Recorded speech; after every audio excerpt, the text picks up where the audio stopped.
At Biscotto's newer place with some old school, old forge pizza. I'm going to try the red and the double crust white pizza. Will these trays make the cut?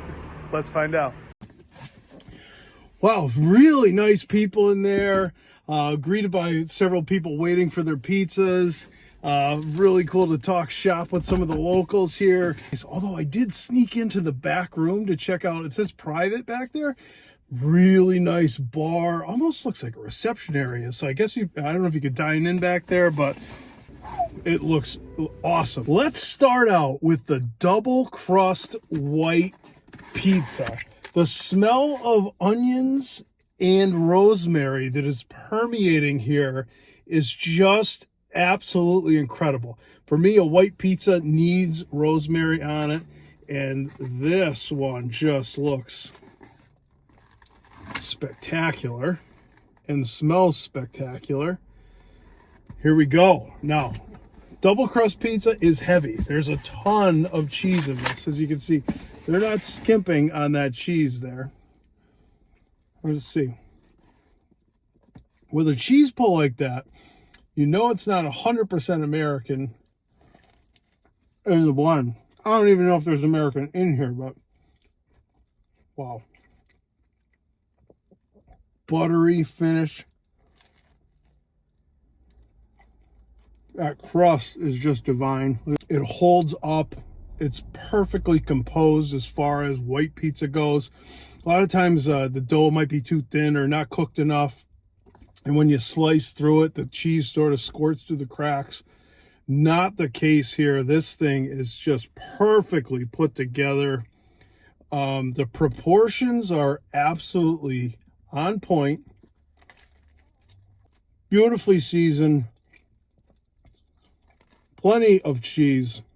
I'm gonna need a nap after this review, but wow, fantastic.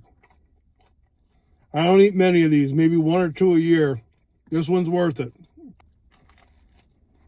Other than saying it's done absolutely perfectly, cheese is on point, ooey gooey. Let's squeeze some out there. I don't know what else to say except it's delicious. It's like, I don't eat a lot of these, but this is elite as far as double crust white pizza go. It's among the very best I've had. Let's check out the Old Forge Red now. This one has what looks to be a pretty chunky sauce under it. We're going to have to figure out if it has onions or not in the sauce. That's because that's what a lot of people need to know. That's always in the questions.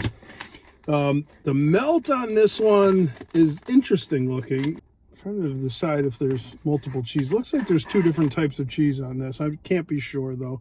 Guessing cheeses are a challenge, but let's take a peek at that bottom. Thicker Old Forge crust than most. Very tender. Sauce definitely has some chunks to it. Let's pull some cheese off and get a better look at the sauce. See if we can find any onions or not. Upon further review, I have not detected any onions, just some chunks of tomato and seasoning. But now we're going to get a good taste of the sauce. No, this is not a sweet sauce. This is more of a tangy sauce. Chunky, slight acidity, a little more Italian vibes to it. Simply seasoned. Definitely has some bite.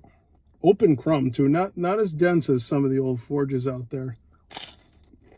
Has that crispy edge on it. Gotta be a homemade crust. I love the little micro blisters around the edge there. It's an old forge, but it kind of leans a little bit more into Sicilian, I would say, just because how open and light it is. Usually old forge has a little tighter crumb, a little bit more like compressed. That's what I mean by that. But that's a really good pizza. Of the two, I think the double crust white is my favorite because they absolutely nailed the proportions. The cheese blend is delicious. The seasoning blend is almost euphoric. It's perfect for an Old Forge double crust white pizza. So the question is, does this tray make the cut? And yes, they both make the cut, and I'll tell you why.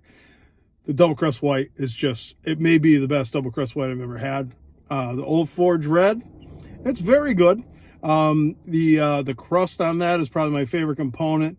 Really using a lot of TLC in this. You can just feel the love in these pizzas. You can tell they're not mass produced and they're really doing the things the right way, not taking any shortcuts. So Biscottos, you are NEPA Pizza Review approved. Nice work.